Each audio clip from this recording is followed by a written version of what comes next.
Welcome, everyone, our online community.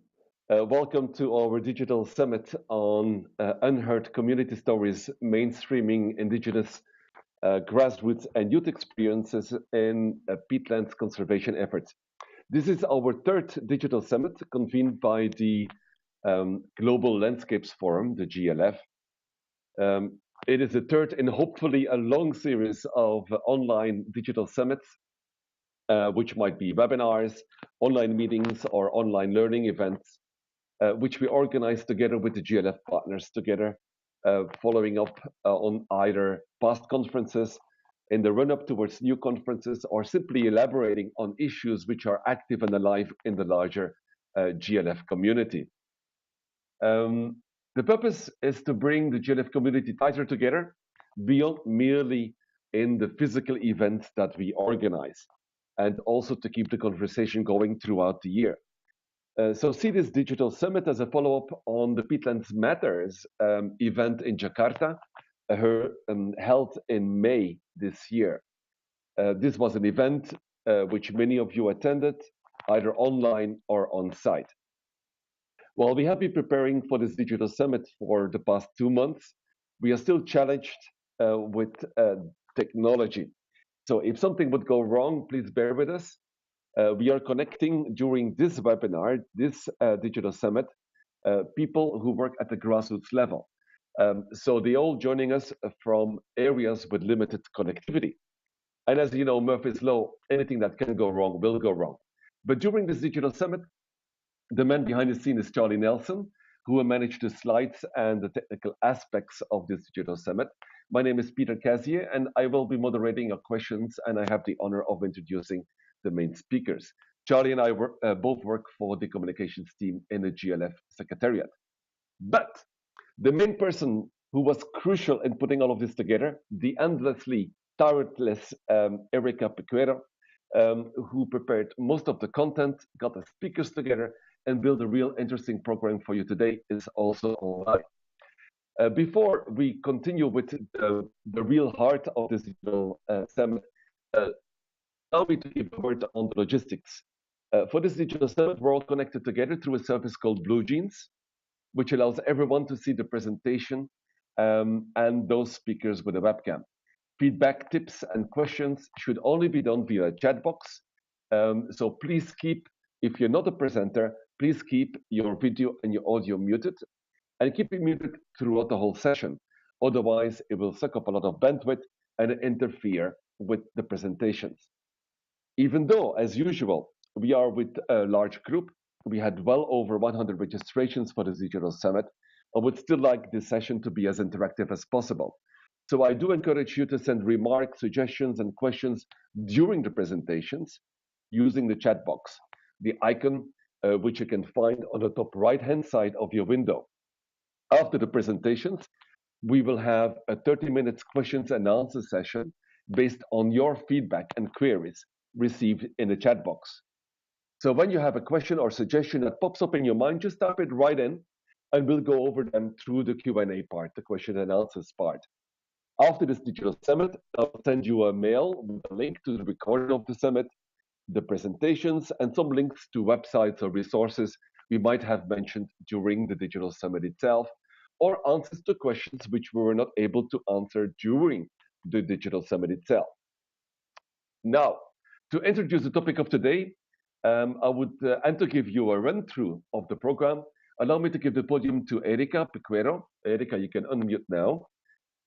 Erica Piquero works with our team, with the Global Landscapes Forum, as the Network and Partnerships Coordinator. She joins the GLF with a background in advocacy around indigenous and human rights, and with a regional focus on Latin America. Erica, please go ahead and introduce the program and the main speakers. Go ahead. Hi, everyone. This is Erica here, calling in from California. Thank you all for joining us. Just a quick, brief note from me. Today is about creating a platform, or making sure that we've created a space to hear from people who have developed and continue to use traditional knowledge in peatlands conservation efforts. also hearing from grassroots and youth experiences, because these voices and these experiences are often not given a spotlight. So without further ado, I don't want to take over too much from the space. Without further ado, we'll introduce you to Dennis and Emanuela from Peru and Central Kalimantan, respectively, who will give an overview and update of the contexts that they are working within and facing in Peru and Central Kalimantan. And then we'll hear from different perspectives and experiences from Peru and Central Kalimantan, giving us a global overview of what's happening in these contexts to hopefully inform peatlands conservation efforts around the world in scaling up. So I will pass it back over. And again, thank you all for joining. Thanks, Erica. And Charlie, you can go to the next slide if you please. We have a number of main speakers. We have two groups, one from Kalimantan and one joining us from Peru, Indonesia, and Peru. So we're really spanning a 12-hour time clock here. The first speaker will be Emilio Shinta. She likes us to call her Shinta. She works for Ranu Wellum Foundation. She will be followed by Denise del Castillo Torres, joining us from Peru, who works for IIAP. Then we'll have a number of people who work on the ground. This might be farmers. We have somebody working and living in the main forests. We have these people joining us from really the grassroots level. First, I would like to introduce Emanuela Shinta. She is a DEAC activist. She's a filmmaker, a storyteller, whose work is widely known in Southeast Asia. She is the founder of Ranu Wellum Foundation, and Shinta, you can unmute already. With the reputation of leading and empowering young people, she regularly speaks at workshops, graduations, panel discussions, activist forums, and even in churches around the region. She is at the forefront of taking an active and peaceful role in preserving the heritage, humanity, and environment of Kalimantan amidst the infamous haze that engulfs the region each year. Our next main speaker would be Denise del Castillo Torres, who is currently the Forest Management and Environmental Service Program Director at the Instituto de Investigaciones de la Amazonia Peruana, IIAP, and has more than 25 years of experience implementing projects and conducting participatory research, rural development, biodiversity conservation, soil and forest management, and sustainable use of natural resources. Dennis has an in-depth knowledge of the rural life in various Amazonian countries, Brazil, Bolivia, Colombia, Peru, and Ecuador, and in African countries such as Cape Verde, Kenya, Madagascar, and Mozambique. During the last 15 years, Dennis has been working with local farmers of flooded forest and peatland in the Peruvian Amazon. Emanuela, the first floor is for you. If you could make sure you're unmuted on audio and video, and you can go ahead.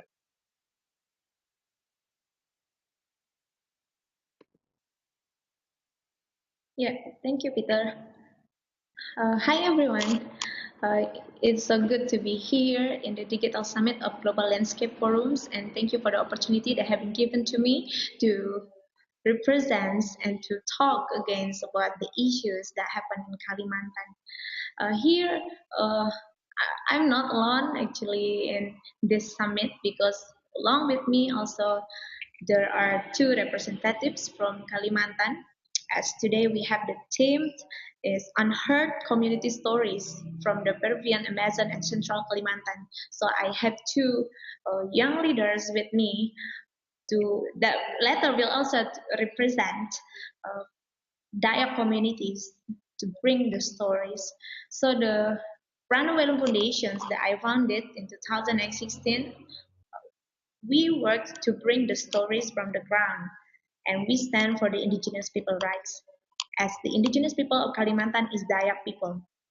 So just like what you see in the slide about Kalimantan 2015 Peatland fire and Haze, maybe like all of us already heard and we remember about what happened in 2015 when the mega haze happened in Indonesia, and it also affects another countries, affects the neighbor countries.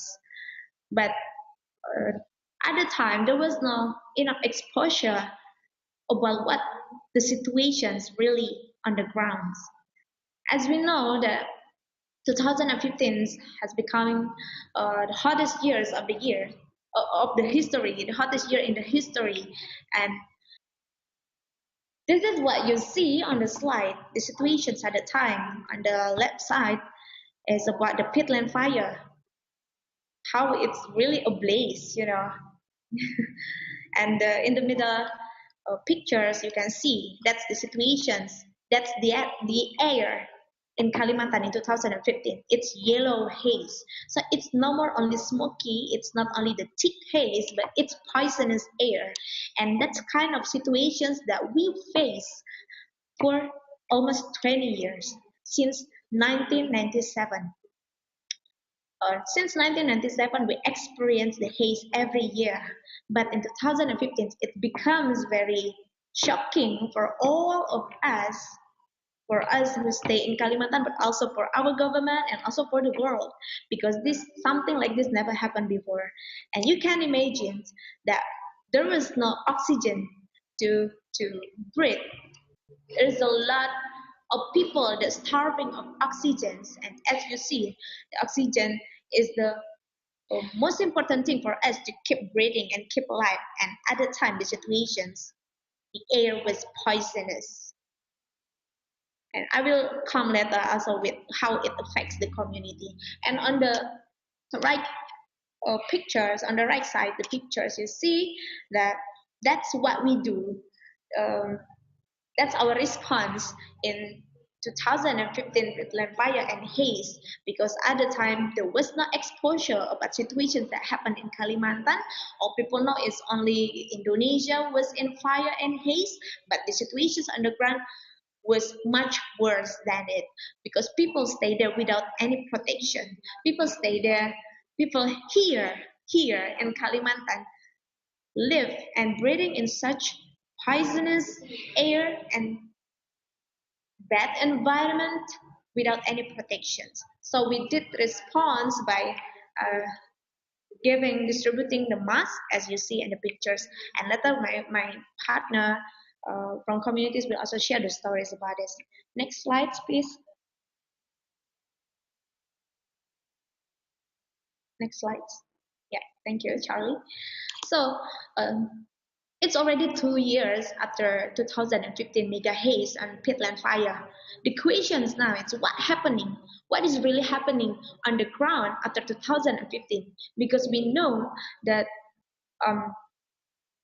Indonesia consider this as the urgent thing, because not only because there are a lot of complaints from the neighbor countries, but also it caused a big loss for the country. But here I would like to highlight the situations from communities on the ground, on the heart of the haze, on the place where the fire really started and the haze really started and affects to the whole country. What happened after 2015? As you see, there are some points here, and I come to the first point. We talk about peatlands. As we know, peatlands is actually should be wet, right? Peatlands should be wet, and in central Kalimantan, there is a large area of peatland, and the fire that happened in central Kalimantan is the peatland, the large area in Kalimantan consists of peatland, and it's not only like the normal forest fire, but this is peatland fire. As we know, with peatland fire, it's it's quite difficult to extinguish it. It's quite difficult. Why? Because the fire under the ground, the fire it's not only on the surface. When you try to extinguish it, it can uh, burn under the ground, and you try to extinguish in the spot, and then suddenly it can appear in the another locations. Um, but actually, in Kalimantan, there should be. I mean, like, okay, I will come from 1997. So the fire happened in 1997 because there was a policy about digging peatland, so it makes the peatland dry. And right now, what happening? Peatlands getting drier, more dry, year by year more dry, and it's very easy to start the fire. It's not even you just like the heat of the sun, it can easily burn the peatland in central Kalimantan because it's really dry. That's already destroyed peatland. So the quality of the peatland, it's not like the first, it's not like the previous ones, the original peatland that actually we had in the past.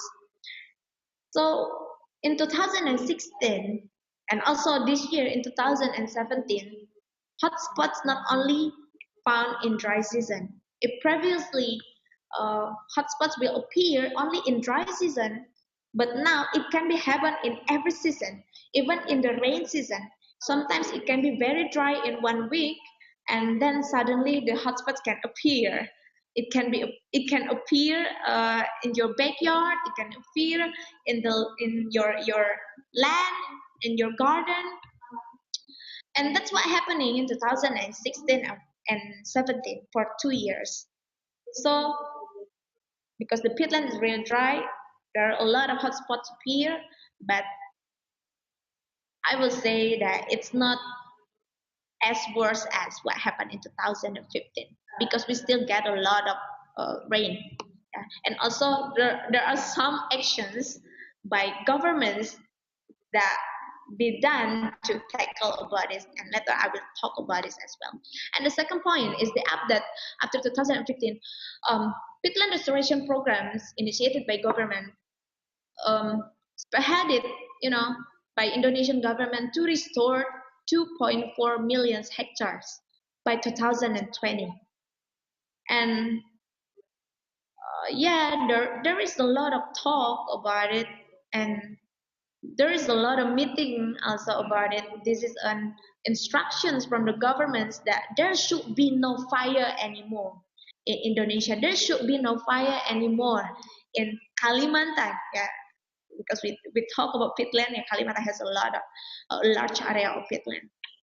But the thing here is, I come to represent the communities. Dayak people has managed the peatland for 100 years, even 1,000 years. And in the past, in 1997, there was such policies from government which didn't invoke the local wisdom, didn't invoke the wisdom of the indigenous people about peatland management. And the result is what we had right now. The result is fire. The result is haze. So I will say, talking about peatland restorations, about reweighting peatland and other things, actually, there is a lot of local wisdoms that owned by communities that can be, very effective if we want to put it as one of the solutions regarding to peatland fire and haze. But the thing here is there is no such enough platform, and there's no such enough room for indigenous people to bring their voices, to bring their wisdoms, to bring the practical management that we already own, and it's proof that it's effective regarding to the peatland restorations. I observed that peatland restoration programs initiated like Okay, I was saying like I read it that the government will invite such experts and scientists from 6 countries to involve in the restorations programs, in the peatland restoration programs. So my concern is, um, why didn't we learn from the past? Because in the past, there is a lot of scientists and experts as well to involve, right? But this is what we got. It would be very, very good to look at the solutions from the both sides, because the ones that experience the loss, not only the loss of economies but also the life, it's the communities on the ground. So I would like to address this issue if the peatland restoration program want to provide the platform for local voices, local wisdoms, and put it together. Science, experts, and the local wisdom can be put together if we want to get the effective solutions. Because so far, there is not enough room for indigenous local wisdom regarding to the peatland restorations. In fact, on the ground, there are some people that do also peatland management and it works. One of them I know, Jumpun Pambelom in Pulang Pisau, using local wisdom to the peatland restorations, and also some farmers that I know also that they really know that this is the local wisdom that we own and we inherit from our ancestors, and it works. It works to keep the peatland still wet and there's no fire. So that's the second point. To restore 2.4 million hectares of peatland by 2020, I believe it's not an easy thing to work. But what about working together? What about we learn from the past, and Indonesian government can uh, get give the space for the locals to involve in these peatland restorations programs if we want to reach the effective solutions. So far there is no enough room for that. It's still theory, a lot of meetings and such kind of things. And the third point is loss of livelihoods. What happened after 2015? A lot of rubber gardens being burned. So these rubber gardens, it takes years to grow. This is the livelihood of the people in Kalimantan. There are a lot of farmers and that they plant rubbers to earn for their daily life, to pay for their education of their children, to have bread for their family, to provide the food for their families.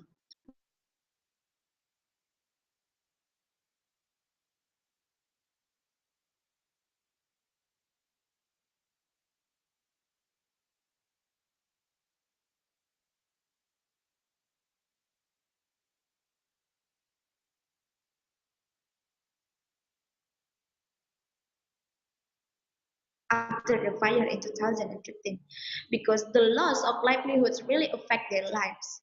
Rubber trees that they have planted for 8 years burn and cannot be, they cannot tap it anymore. They cannot make it as their living anymore. So this is also what happened on the ground. And the bad thing is because there was no choice. So farmers have to face the options whether they want to sell their land to the companies, palm oil companies, and also minings. And actually, this is also deals with agrarian conflict that happened in Central Kalimantan. It also deals with natural resources conflict that happened in Kalimantan, because we know that there are hundreds of companies in Central Kalimantan, and of course, it deals also with the culture and the rights of indigenous people in Kalimantan. So the forest fire in 2015 put the farmers in dilemma whether to keep the land that they inherit from the ancestors, but there is no choice to get the livelihoods or to sell it to the companies, and they can get the money, and then maybe they can work for the company, but we lose what we have from our ancestors. And this is one of the main problems in Central Kalimantan about the land problems.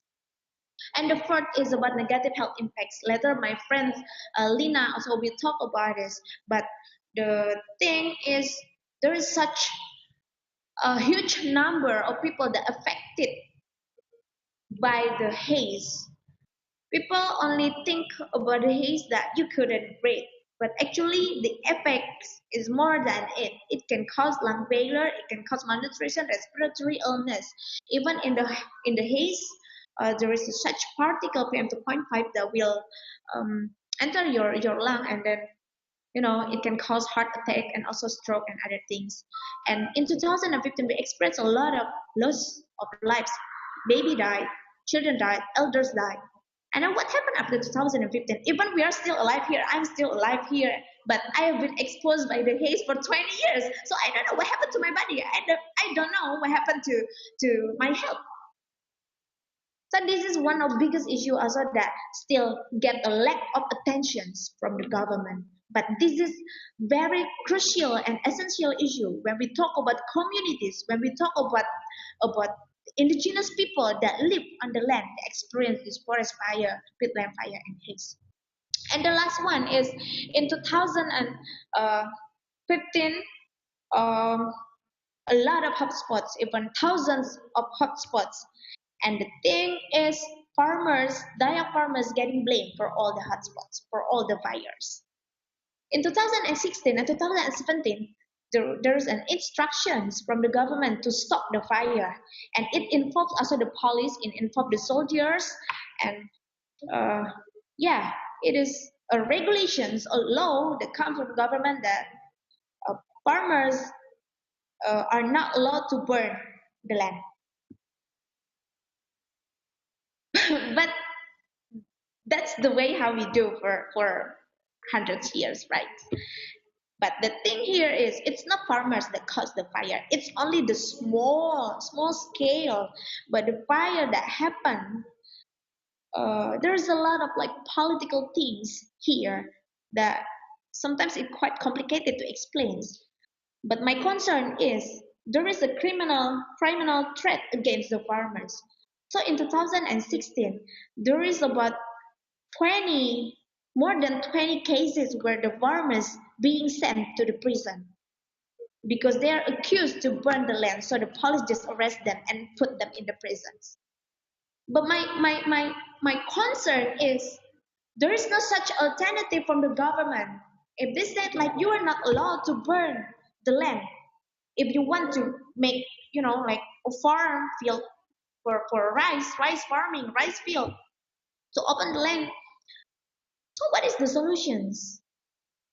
There is no such education. There is no such alternatives for the farmers. And we know that the ones that they sent to the prison is the elders. Many people that do not know about the situation. What caused fire? Oh, we are now in climate change. These people do not get enough education on it. What they know is they want to earn for their life. And they do what they usually do for many years, even for hundreds of years from our ancestors. And then suddenly one day the police come to you and arrest you.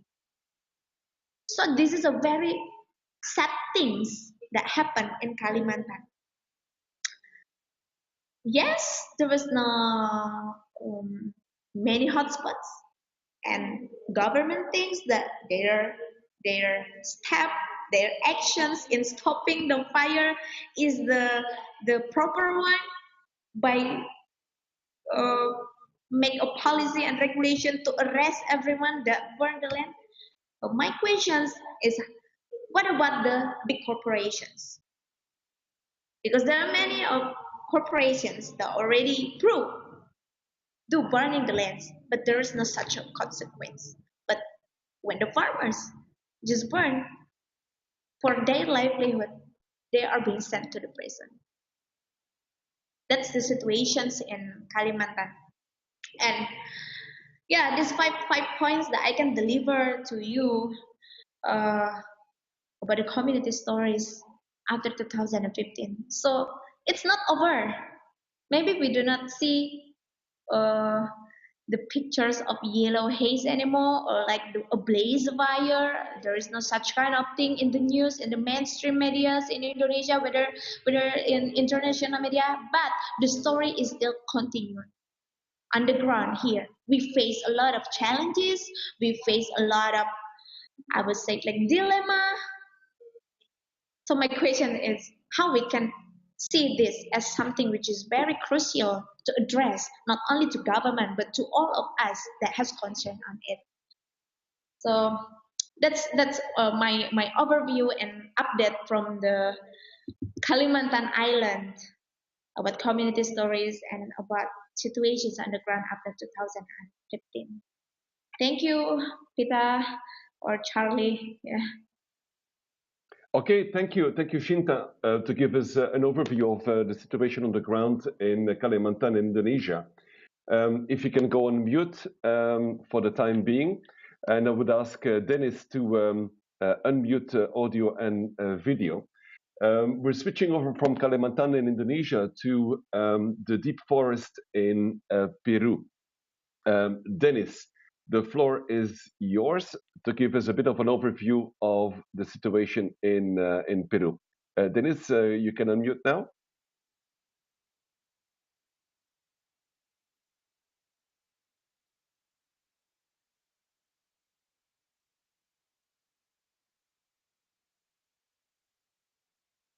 And we're checking for Dennis to come online.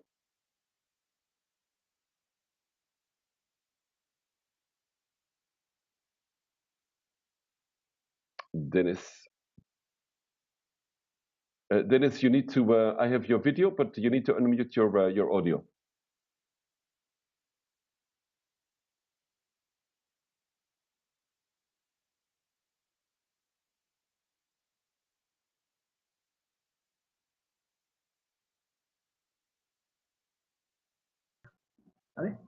Hello? Yeah, I have you, Dennis. Go ahead. Hi, everyone. Nice to join with all of you, the experience that we have here in the Amazon. First of all, I want to thank those magic men and women that managed technology communication. Can you imagine putting together farmers from the Peruvian Amazon to farmers in Kalimantan, Indonesia? That's fantastic. I really enjoy it. That's fantastic. Putting together technology with local knowledge. Next, please. I don't see any presentation. Charlie. You're on the first slide, Bosquesinos in the Peruvian Amazon. Go ahead. Okay. What happened? I just want to mention about the Peruvian Amazon. It's a big piece of land here in Peru. It's about 1/10 of the total Peruvian land. I would say 3 times of Netherlands. And life is quite different over here. Really, over here, the people start learning and teaching how to manage the land. Charlie, I don't see any picture. It's very difficult for me to follow. We're still on Bosquesinos in the Peruvian Amazon, Dennis.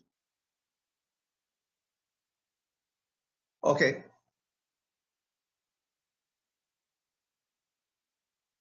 Go ahead, Dennis.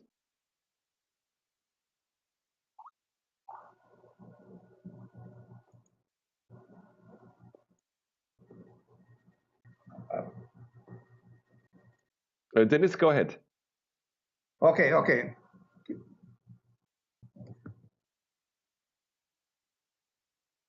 As I mentioned, the life over here is quite different, and basically the local farmers, they know how to manage the land, the biodiversity, and I would say they are the master of adaptation to economic issues and also climate change. Life is quite different over there. You can see here the taxi drivers. Well, they don't drive cars, they drive canoes. And we have here in Iquitos the big port. And life over here is everything is related to water. Even kids going to school in canoes. That's life. That's life. That's something that I admire people here living and managing the biodiversity. And also, you know, you have the vegetation. And it's quite different resources. We have timber, we have no timber forest product, and then we have water and forest and fishery. That is part of the life. Everybody has, at least over here in Peru, people is trying to learn how to manage those natural resources. So local people, they know it, and we are trying to learn from them how to put together science and local knowledge. And also, we have to manage natural resources. Natural resources, for example, here in the Peruvian Amazon, aguaje is a big issue. Aguaje is a palm. It grows in peatlands. It's part of the economy of the Peruvian Amazon. I can tell you, here in Iquitos, we eat about 20 tons per day of that fruit. That means that the demand is quite high. And in the past, it was not a problem if we cut a tree, but right now it is a big issue because we are killing thousands of trees if we keep going and harvesting those aguaje, cutting and chopping down those trees. So it's not just a matter of economy, neither the terms of conservation. It's a matter of mitigation, that how those peatlands and aguajales can give to the humanity. And here in Peru, we have about 5 million hectares of aguajales, of that rich environment that we need to preserve and we need to manage. For example, in the past, people, as I mentioned, they just chop down the trees, but right now we are working together with local farmers, creating different type of climbing equipment. So farmers, they can climb the tree, harvest the fruit, selling those fruits, and at the same time don't kill the main resources for enrichment and local nutrition. Everything over here in the Peruvian Amazon is related with fruits. Here I mentioned the aguaje, for example, is a big issue, but also there are other fruits like camu camu. And local people, they live on that. And the main hope that everybody has over here is how to put together that local knowledge with the science. For example, in this picture, you can see already those aguaje with short stands. They are not huge, of 30 or 40 meters tall, but they are only 5. So that's what technology does. So in that way, farmers, they can harvest those aguaje trees, aguaje fruits, without climbing and putting in danger those species. So it's nice to have those short stand aguajes. At the same time, you can see over here the timber resources. People know how to plant it. Local people know how to harvest. What we are putting together is a program that improving those timbers qualities and timber species. So in a short term, medium term, and long term, they can have natural resources at the same time preserve the environment. Look at this plant. We have a mahogany. Mahogany is mahogany is one of the fine timber around the world. Over here, we learn that plant is tolerant to water flooding. The mahogany can grow in flooded conditions. So if we have rich soils in those flooded conditions, if we have mahogany seedling, just farmers are planting. So in the near future, in about 40 years, there could be harvest in those trees. You know what happened? In general, the foresters, they believe that mahogany has to wait about 80 years to be harvested. That is true if that mahogany is growing in upland land soil. But what happened in flooded soil? Since we have a more rich soil, those mahogany can be harvested in about 30 or 40 years. So that makes a big difference. And all of that we learn from local people. At the same time, you can see here the aguaje, the camu camu, excuse me. It's a rich vitamin C fruit for the Amazon. We are trying to find better markets. In the past, farmers, they can harvest only 1 ton per hectare. Right now, with research, we improve different varieties. We improve the agronomic technology. Right now, they can harvest about 40 tons per hectare per year. That's a big deal. That's a big deal, really. And really, I really enjoy sharing that experience with me. You can have Hugo Plaza and his wife, Silvia, and then we have Toribio Diaz and Rosario Chavez, her wife. And they are going to join later, but that's the real farmers living here in the Amazon. They know how to preserve the forest. They know how to manage the peatlands and also how to create the economy. I believe that is the key point, to put together all those necessities at the same time putting together science, traditional science, plus local knowledge. Really, I really appreciate your attention. If you have any question for the next minutes, I will be glad to answer all of that. Thank you. Thank you very much. Excellent. Thanks, Dennis. Coming in from the deep forest in Peru. And we're switching back over again to Kalimantan. If you can, Dennis, if you can mute your audio and your video. And yeah, Lina, I'm going to mute. All right. And Lina, if you could unmute and make you're ready for the next presentation. So we're switching back to Kalimantan. Lina Caroline is the coordinator of advocacy in Ranu Welum Foundation, the same organization that also Shinta is working with. Now, we're going with her as the first voice of the people on the ground. And Lina leads the Youth Act campaign that aims to mobilize youth volunteers in the forest fire and haze issues on grassroots level. Lina, I have you on video and audio, and the presentation is ready for you. Please go ahead. Okay, thank you, Peter. Hi, everyone. Good evening. Thank you very much for the opportunity that has given to us and to me personally. And I'm very glad to share the platform with all wonderful people that work on Peatland issues. And my point, what I'm going to share in this opportunity is especially about forest fire and haze that happened in 2015, where we started our youth advocacy that we call Youth Act. And our main programs in Youth Act are raising society awareness about forest fire and haze in Kalimantan, and the second one is to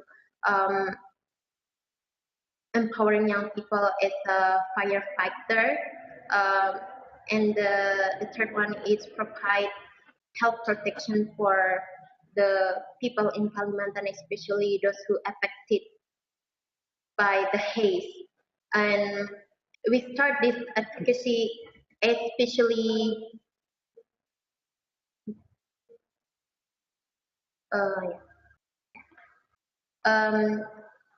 our advocacy is especially Youth Act is one of the program of Ranu Welum Foundation that work especially in forest fire and haze, and we use media, whether it is audio, visual, and also printed media to spread the issues and to spread the information about forest fire and haze that happen in Kalimantan. Because it's based on our experience, we go from a lack of knowledge and understanding about this issue. As a young people, we realize that we do not really understand at first what really happened in our island, in our land.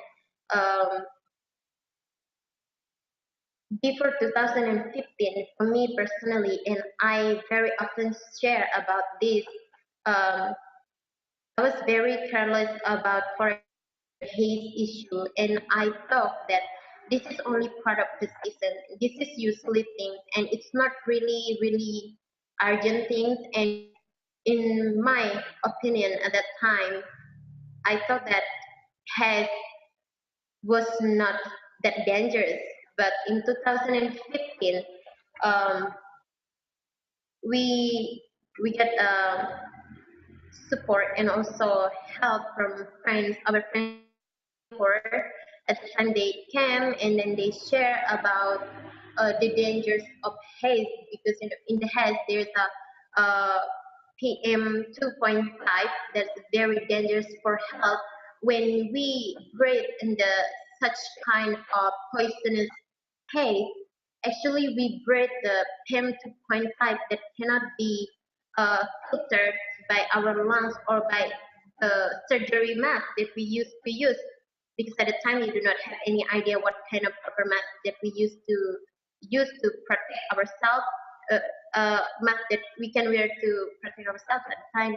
And then this kind of particulate, when we breathe it and it goes to our lungs and heart and brain through our bloodstream, when it goes to our heart, it can cause heart attack, and then when it goes to our brain, it causes stroke. And we do not know about this. We think like the influence is just like difficulties in breathing, and then we got those or uh, uh, and also it's hurt our eyes and something like that. But we do not have any idea that the effect it can certain our age, and also it causes very dangerous diseases like lung cancer, a heart attack, and stroke, and something like that. And then, and when we know about this, that we cannot stop just listen this information and we do not do anything about this. That's why we goes from this experience. Raising society awareness is very important, but we see that the mask itself, I mean, wearing the mask to protect our health, it's not that effective, because when first time has happened, it's about 3 months, and people cannot live wearing masks every day 24 hours, and it's very not healthy. So health protection, especially head filter, is the solution so far that we found it effective, as what we are doing now in Runaway Loom Foundation, that we provide a shelter for people to get clean air.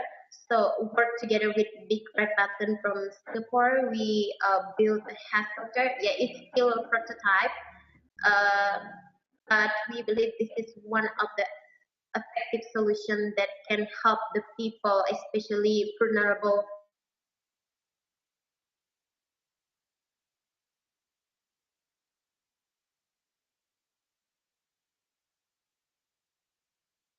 We just lost a connection with Lena.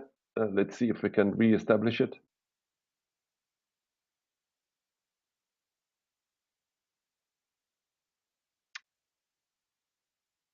She should be coming back online. What we are doing now is we keep doing the campaign and advocacy using media to raise the society awareness, and we also provide the haze shelter for people to a place to run away from the haze. And well, now we still have one haze shelter here, but we hope that we can build more haze shelter in Palangkaraya and another places in Central Kalimantan. So it's all we empowering young people to do this. Well, I think that's all that I can share about the youth movement that we do now, and we keep going on this. Even now, we do not have fire or haze in Central Kalimantan, but we prepare ourselves for next year because it predicted will be El Nino and it will be very dry and the fire can be easily burned. And well, keep doing this. Well, I think, yeah, that's the thing that I can share tonight. Thank you very much. Okay, very good, Lina, and we'll come back to you in just a moment to introduce Roni sitting next to you. But at the moment, if you could go on mute, audio and video mute, and Dennis, if you can go and unmute yourself, because we're switching back again from Kalimantan in Indonesia, back again to the forest in Peru. Buenos dias, Hugo Plaza. Hugo Plaza and his family work on the banks of the Amazon River, but mainly in peatlands. They have adapted to the annual water level change of the river based in different short-term annual crops, flood-resistant agroforestry systems, and use of biodiversity, mainly cultivating banana, cassava, vegetables, fruit trees, and fishery. They are masters of adaptation of systems of agriculture, forestry, and fishery based on the principles of constant change and reduction of land use risk strategies. For this, let me see if I have Dennis online. Dennis, you there?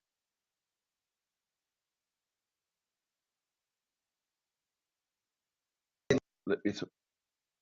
Next to me is Hugo and Sylvia. I'm sorry, they don't speak English. We're trying to put together Peruvian, Amazon, Spanish, and English. I'm going to be the translator. So I'm going to pass it to Hugo and Sylvia. Please, Hugo y Silvia, por favor. Hablar lo que han hecho.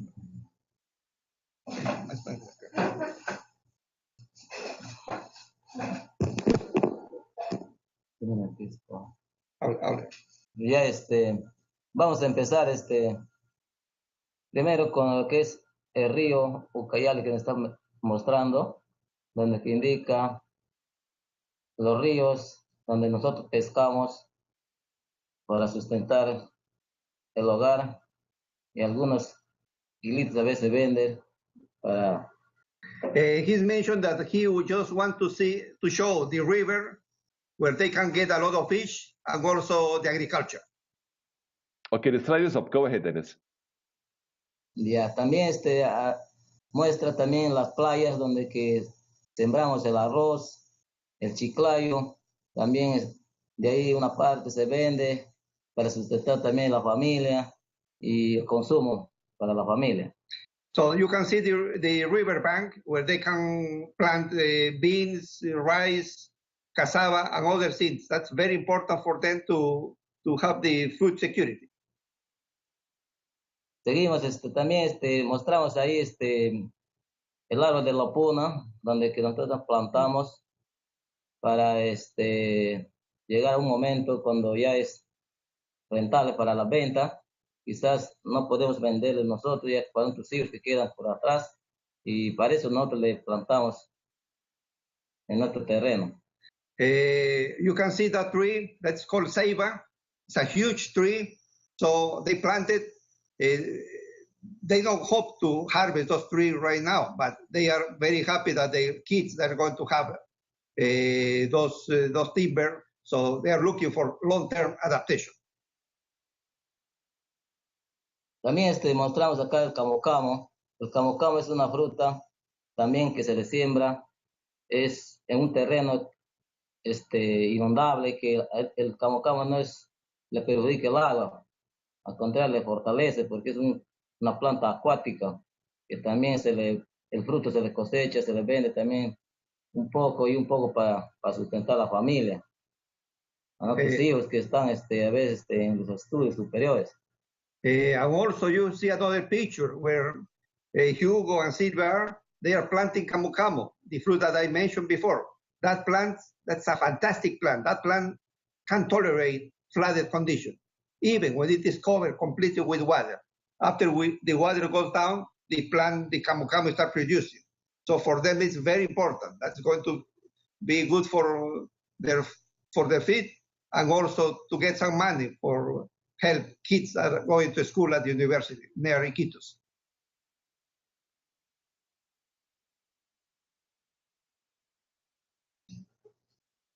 También tenemos plátano, yuca.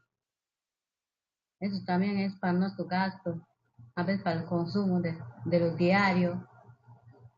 Y también se venden para sustentar a ver la necesidad que se tiene. Silvia mentioned that they have a lot of plantain and cassava. That's very important for them because that's part of the diet that they have every day, and also for selling at the market. So they are putting together biodiversity conservation and management and also marketing.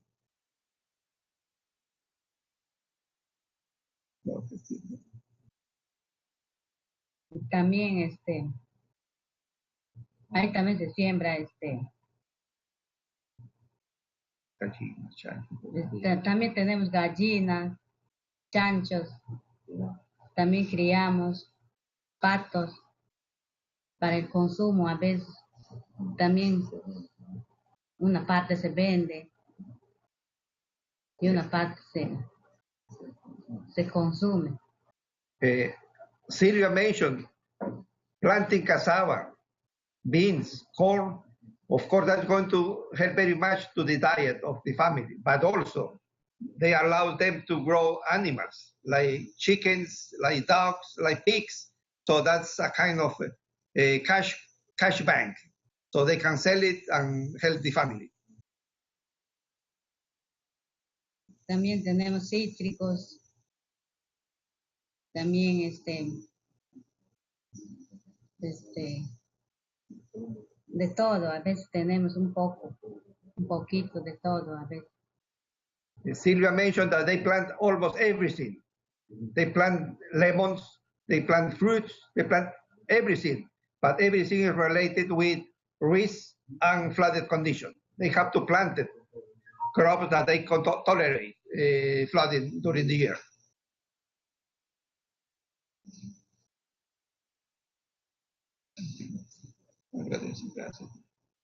Gracias. Silvia mentioned that she appreciates very much and she's glad that she's sharing experience with people from Indonesia.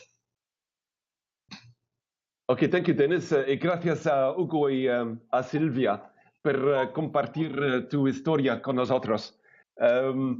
We'll come back to you, Dennis, and Toribio Diaz in just a moment. If you could mute for just a moment, because we're switching back again to the east side. We're switching back again to Lina, who is sitting with Yusuf Roni. Yusuf, Lina, you can unmute at the moment. Yusuf Roni is the head of the Tumbai Hambagoy village in the Katingan region in Central Kalimantan, and I hope I pronounce all of this right. He is actively involved in activism and politics as a community leader and spearheads efforts to build social economy and forest protection plans in his region. Roni, as an active village head and community leader, the floor is yours. Nah, jadi Yolani memperkenalkan Kakak, jadi sekarang saat Kakak dipresentasi. Langsung pakai penting. Hai, selamat malam semuanya. Hi, good evening everyone. Saya mengucapkan terima kasih atas kesempatan ini.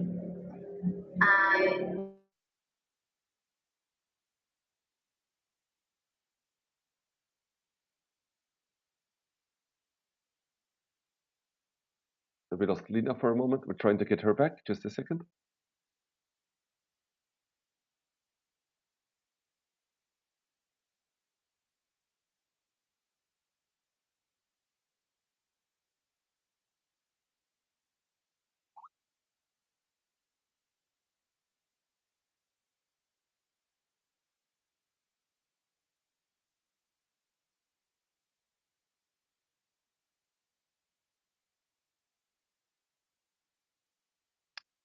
Lina, we've dropped connection for a moment. Can you start again, Lina? Your audio is muted at the moment.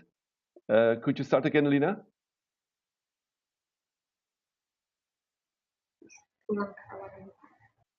Ya. Okay, Ya, perlu saya sampaikan juga bahwa desa saya merupakan saya sampaikan bahwa desa saya merupakan desa yang paling luas di kabupaten kami.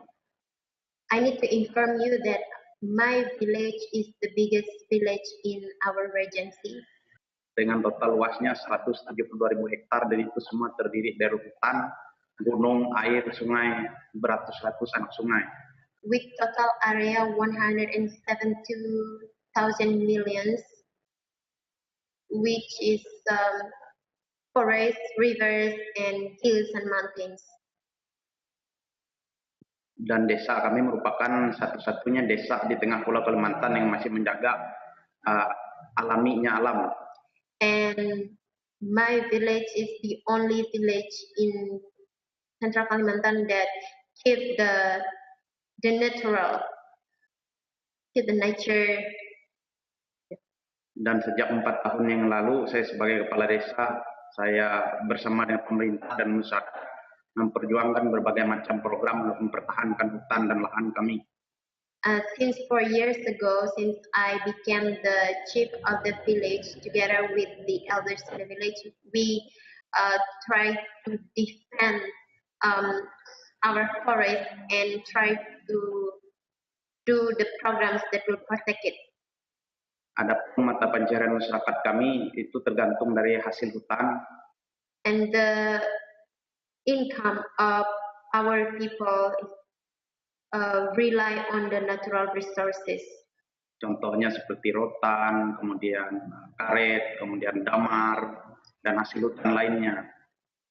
For example, is rattan, rubber, and also rancing and the other natural resources.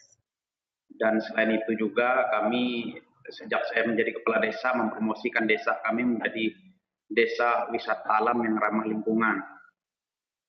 And besides, I also try to promote our village as the tourism places that the ecotourism. Tahun hal tersebut sejak tahun 2015, Bupati kami menetapkan desa kami menjadi desa konservasi di kabupaten kami. And our government appreciated it, and they said, and our village become the conservation area in our regency. Dan perlu saya sampaikan bahwa penduduk desa kami kurang dari 1.000 jiwa, terdiri dari 301 kepala keluarga, namun taraf perekonomiannya sangat di bawah garis kemiskinan. And total people in our village less than 1,000, which is more than 300 households, but our villagers, our people live live poorly. Dari total luasan desa kami yang luas wilayahnya, hanya sedikit yang bisa kami kelola. Kami dikelilingi oleh perusahaan-perusahaan kayu dan perusahaan tambang sebanyak 5 jenis perusahaan yang ada di sana. Even we have huge area, but to manage our resources, only small amount of the area, and our village surrounded by companies like logging companies, mining companies, and the total of this company are 5 companies. Dengan kekayaan sumber daya alam yang kaya dan perusahaan yang banyak, seharusnya masyarakat kami semua sejahtera jika diperhatikan oleh perusahaan maupun pemerintah. With rich of natural resources and with some companies around us, we supposed to have a welfare, a good life, a good condition, and we supposed to get the support from government and also from company. Namun meskipun demikian pemerintah kurang memperhatikan kami, tetapi saya sebagai kepala desa tidak kekurangan akal untuk membuat program yang bisa mensejahterakan masyarakat dan tetap menjaga alam kami lestari. Yeah, seems like less supportive. But as the chief of the village, I try to make a program that will help the people and keep our nature. Dan baru-baru ini kami bersama dengan masyarakat kami mendapat bantuan bibit sengon, garuk dan karet sekitar 3.000, dan itu mulai kami tanam dengan harapan 5 tahun ke depan itu bisa untuk kesejahteraan kami untuk mendapat pendapatan. Lately we just got the seeds from the government like rubber and also sengon and garuk. And we optimistic that for 5 years ahead it will help us to get a better life. Dan juga program yang masih kami perjuangkan adalah bagaimana kami membuat potensi di seberang kampung kami yang sumber air bersih kami untuk ke depan menjadi sumber air mineral yang bisa kami jual dan menyerap tenaga kerja sehingga boleh mendapatkan pendapatan untuk masyarakat kami. The other program is I want to build a water supplier in our village where it can give work fields from our people, and we also can distribute the clean water from our village and distribute it to other places. Dan melalui dinas kehutanan terkait, kami juga sudah mengusulkan kepada pemerintah untuk melakukan budidaya burung walet dan juga budidaya madu hutan yang memang cukup banyak dan kaya di desa kami. And we also propose a program to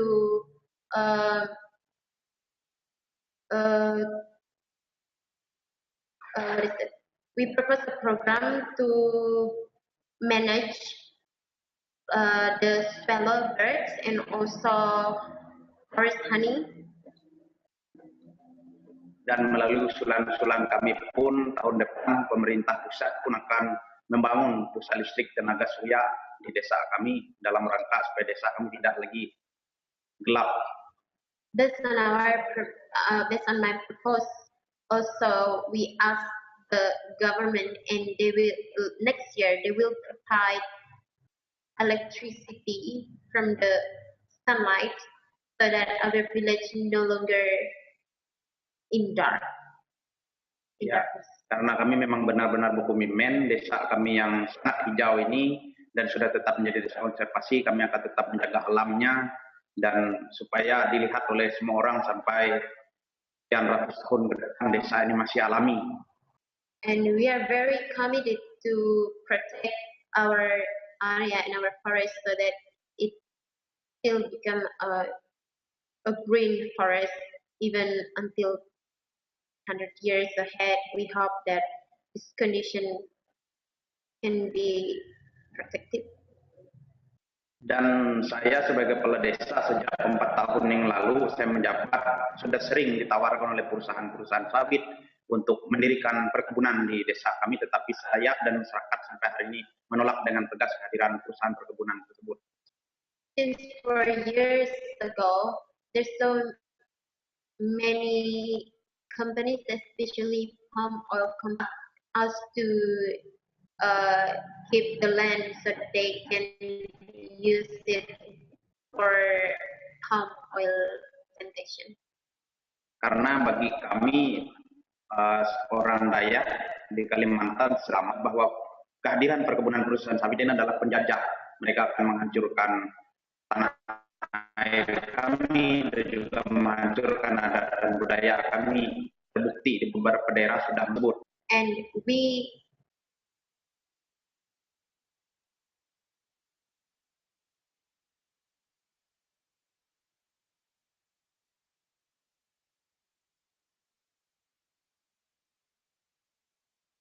Oh, we lost audio from Lina for just a moment. Just a second. We're trying to get her back.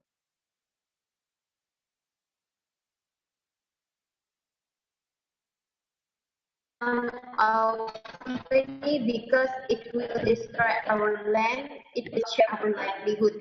It's true from what happened in another areas, in another region in Kalimantan. Dan seperti pengalaman yang sudah-sudah ini, kami bersepakat dengan masyarakat juga menolak perusahaan kayu, perusahaan kami. Our experience, we do not allow another company like logging company or mining company to come to our area anymore. Karena faktanya di lapangan sejak sebelum saya lahir 30 tahun yang lalu perusahaan sudah masuk desa bagi. Because in fact, even before I was born, more than 30 years ago, the logging company already came to our area, to our village, and until today, there's no significant change. Makanya kami berharap kepada pemerintah ketika mau memasukkan perusahaan apapun ke wilayah desa kami harus musyawarah dulu dengan kami apa yang ingin kami minta kepada perusahaan tersebut. Kalau tidak cocok untuk sejahtera masyarakat kami, maka kami tegas dengan menolak itu supaya tidak lagi terjadi kemajuan signifikan dengan kehadiran perusahaan-perusahaan tersebut. We expect that government will give us opportunity if they want to give permission to the company so that they opinion about it, and we would like to give we will ask them but not meet our need or can welfare us, so we will not allow them, because what happened until today, those companies do not give any significant effect to us. Seperti contoh gambar di layar itu ada foto saya di dekat sebatang pohon saya tanam. Ini adalah bekas gusuran perusahaan yang kami tanam kembali. Terbukti perusahaan tidak serius melakukan penanaman yang telah mereka buat gundul. A tree where this location was opened by the company, but they do not committed to replant the forest that they already opened. Dan juga gambar yang ada rumah itu adalah desa kami. Desa kami di seberangnya itu masih hutan perawan alami semuanya. The houses there, that's my village, which on opposite of this village is the forest, a virgin forest that never opened before. Hutan di seberang kampung itu kami jaga, dan foto saya di atas itu tahun 2015 untuk sumber air bersih bagi masyarakat kami di kampung. And the photo above is the container where we put our water supply, and it's on the about. Dan sumber air bersih inilah yang kami sekarang juga sambil mencari investor yang bisa kerjasama dengan desa kami untuk kami membuat sumber air mineral yang nanti bisa mempekerjakan masyarakat kami dan menjadi pendapatan asli desa kami dan ujungnya untuk kesejahteraan masyarakat kami. That we want to use as a water supplier for clean water, and we still hoping for investor. Jadi kami dalam membangun tetap berusaha ramah lingkungan, mempertahankan supaya desa ini tetap asli dan masyarakatnya ke depan bisa sejahtera. So what we are doing is we promote to nature, and we try to do the development, but we also try to keep our environment. Dengan menjaga alam seperti ini pun, sejak 4 tahun yang lalu saya jadi kepala desa, hampir setiap bulan mengunjungi desa kami untuk kondisi alam kami, baik air maupun mereka yang mendaki ke puncak Bukit Raya yang merupakan puncak gunung tertinggi di Kalimantan, wilayah Indonesia. By keeping these natural resources, there are so many people come to our village to see our nature and some people do hiking to the peak of the Bukit Raya mountains, the highest mountains in Ireland. Dan juga kami sampaikan kepada masyarakat, salah satu program terakhir itu adalah kami minta masyarakat untuk membebaskan lahan di wilayah desa kami untuk bisa disertifikatkan, karena desa kami ini masuk dalam kawasan hutan yang tidak bisa disertifikatkan hak milik untuk masyarakat. Ini menjadi tantangan ke depan untuk saya dan juga harapan pada pemerintah untuk bisa merealisasikan hal itu. The other program is try to provide certificate ownership for this is one of the big challenge because this is one of the big challenge to give the certificates, the ownership certificate for the villagers. Yang saya paparkan seputar tantangan, harapan dan program bagi desa yang kami cintai ini, desa yang ada di tengah Pulau Kalimantan. Berkomitmen menjaga keaslian alamnya demi mempertahankan adat, budaya dan kebiasaan suku kami Dayak Danum. That's all that I can share tonight about our program and all things that we do to serve our culture and our local wisdom, especially in Dayak Danum. Ya, mungkin demikian pemaparan dari saya. Terima kasih atas kesempatannya. Jika ada yang mau ditanyakan, saya dengan senang hati nanti menjawabnya. Terima kasih. Yeah, that's all that I can say. Thank you so much. If you have any questions, I will gladly answer it. Very good. Thank you. Thank you, Lina. Terima kasih banyak, Ronnie, for your presentation. If you can go on mute.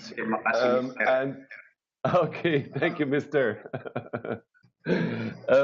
We're going back again to Peru for the last presentation.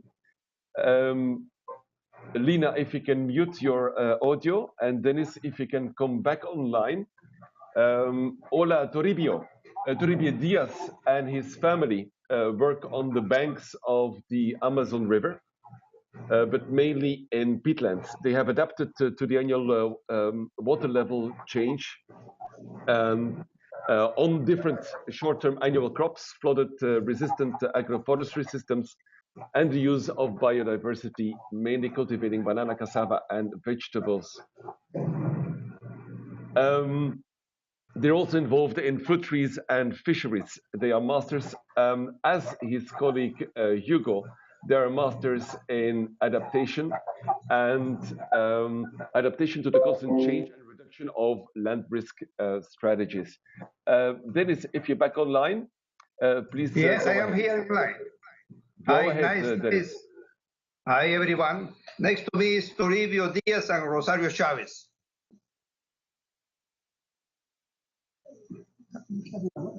Next to me is Rosario Chavez and Toribio Diaz. They are going to share with us all the experience that they have to deal with the biodiversity conservation, adaptation, and doing agriculture in the Peruvian Amazon. Toribio, okay, por favor. Okay, Toribio y la familia Díaz, por favor, adelante. En primer lugar, un saludo a la distancia para ustedes y mostrar en primer lugar la primera foto que ustedes están viendo.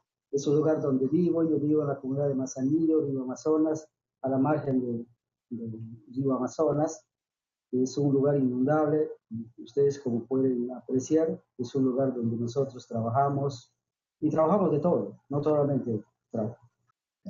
First of all, he wants to thank everyone to have friends all over the world through this system. And he lives very close to the Amazon River at the bank, and he does almost everything in terms of agriculture management. And he's happy to live in that place. Ya, como le digo, no solamente el lugar que estamos apreciando es el lugar donde trabajamos, sino trabajamos solamente lo que estás viendo, son frutales, tenemos cítricos, tenemos árboles frutales, donde nos sustentamos una parte para el sustento de la casa, y el otro es para el negocio y para pensando en el estudio del hijo que tengo. Toribio mentioned that they plant almost everything. As you can see in the picture, they have vegetables, they have also different fruits, they have different animals. But what's most important, they have to have something to sell and also to feed the family. También en el lugar donde nosotros habitamos es el lugar donde el Amazonas crece, nos perjudica bastante, pero nosotros ya estamos acostumbrados y tenemos la fortaleza de saber sobrevivir en estas circunstancias.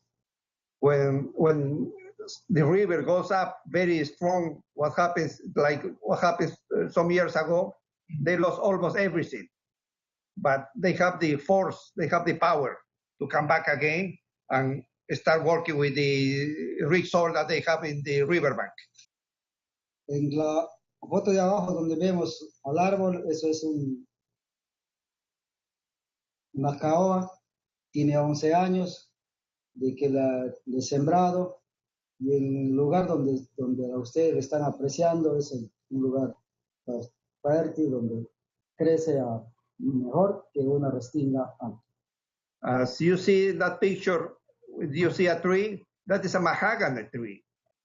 That's one of the richest and fine timber all around the world, and they planted. That tree has about 12 years, it's about 12 years old, and it is growing fantastic and don't have any problem in terms of soil fertility. La sembramos también a esta madera, como ustedes la conocerán, es una madera de primera calidad, y eso también es para un largo plazo, de repente para la descendencia que nos queda, y ya para que ellos también lo aprovechen. Toribio mentioned that tree is growing there, and they are looking in the next 40 years, maybe they are not going to harvest, but their kids, they are doing, and they are very happy that tree is growing well without any problem. And at the same time, that's one of the most expensive timber that we have here in the Amazon. También en el lugar donde estamos, también criamos, no solamente sembramos los árboles, los sembríos que tenemos, sino también criamos animales, criamos gallinas y todo. Ya en la foto que vemos también donde están los socos, eso es una parte también que no es una adaptación que nosotros que tenemos esa ambición de cuidar. He mentioned that they plant different crops, but also they grow different animals. They raise different animals, and they have chickens. And also, as you see in that picture, that's an Amazonian wild animal. That's a ronsoco. It's a capybara. It is the biggest rodent all around the world, and they domesticate it, and they don't have any problem because those animals, they are very tolerant to water flooding. So they are so happy to grow those ronsoco animals as a part of domestication. También en todo lo que ustedes están viendo es nuestra forma de vivencia que hacemos para, como digo, poder sobrevivir y pensando siempre en el estudio de los hijos que nos quedan. Toribio mentioned that almost everything they do is looking for the future, looking for the education of their kids, because they can adapt to those conditions. They can domesticate animals and plants, but most important, they think in the education of their kids.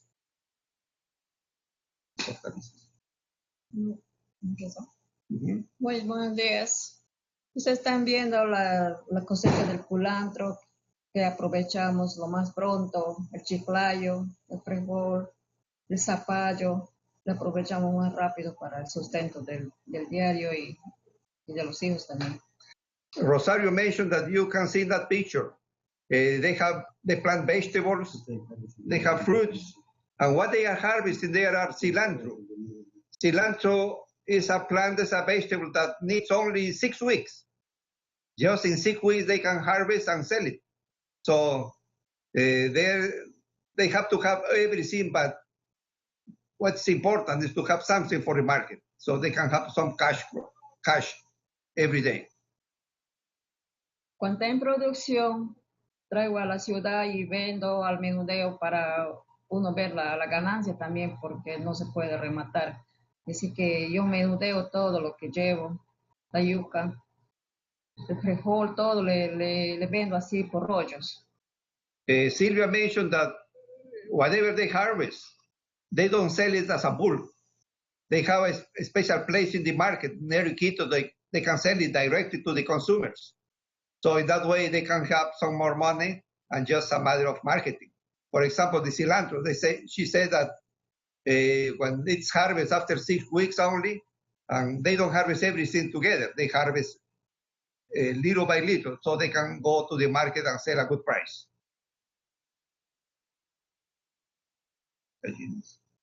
Las gallinas también cuando llevo a la ciudad les vendo así, de poco en poco les vendo. Y crío en cantidad para, siquiera para comer, y una emergencia nos sirve para el respaldo de los hijos. She mentioned also that they have a lot of chickens. Of course, you know, they don't like to sell it as a total, as a bulk. They sell it at the market one by one so they can get good price.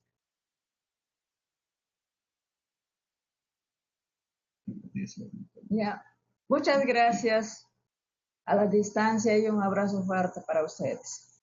Silvia mentioned that thank you very, very much. It's nice to have friends all over, and especially from Indonesia, and welcome to this work in the Amazon. Ok, gracias Toribio e signora Díaz Silvia per compartir tu historia y por describir tu experiencia con nosotros. Thank you, Dennis, and you can go on mute for a moment. We're going now into the live questions and answers session. We have a number of questions which came in through the chat channel. The first one, Shinta, if you could please unmute. I have a question for you, which came from, let me see, from Rico. Shinta, I see you online. Rico said, in Kalimantan, it seems like, has anything really been done to learn from the past? Human beings learn from the past, but it doesn't seem like all are motivated to act on these in the same way. According to you, what have we learned from the past, and also what motivates leaders to implement the experiences that we've seen in the past in this respect? Have their motivations been taken into account, for instance, for the BRG program in 2020? Go ahead, Shinta. Thank you, Rico, for the question. So, actually, we also have the same thought that human beings do learn, but this is also about the motivations. So, I talk here to represent the communities on the ground, and when we see what's happening, which is not only happening for 1 year, 2 years, or 5 years, but it's already 20 years about the Peatland fire and Haze. So there must be a lot of things to learn. And when we talk about motivations, you also mentioned here that, yeah, many social groups and experts and systems involved, and maybe the actions and behavior may be influenced by the value and belief of their job. I do agree with that. So, my observations and also my perceptions is the government has responsibility about the Peatland fire and Haze issue that happened in Kalimantan. Why? Because Kalimantan belongs to Indonesia, and this fire affects not only Kalimantan but also the whole regions in Indonesia and even the neighbor countries. But the thing here is, do the leaders in the context of governmental officer do they give space, like what I mentioned before, to see the lack of the previous policies that made by the previous leaders, by the previous governments. This is one piece that I see that missing, because if we talk about the policies, in the seasons of leadership in the country, it's always different. It would be very wise if the leaders, government leaders, look into the past. What caused the fire? What kind of policy that make peatland dry? And what is the solutions? Because since the past, a lot of like scientists and experts as well, in the programs in 1997, it also involves a lot of experts. And the result of these experts is, let's dig the canal. And they did it. And that's what happened in Kalimantan. So I do believe the government want to get the best solutions for the problems. I do believe so. And we as the good citizens, I do support my government. But like I said, if we want to reach the most effective solutions, please do give space for the locals to delivering the practical solutions based on the local wisdom that already implemented for hundreds of years. Because this is something that complex. When you are in Jakarta and you see with all the concepts, blah blah blah, Peatland will be like this, and then we have to work on it because the president instructed us to do so.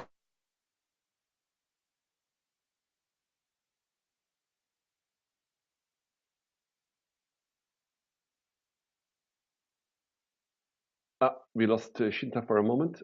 Let me try to get her back. Just a second.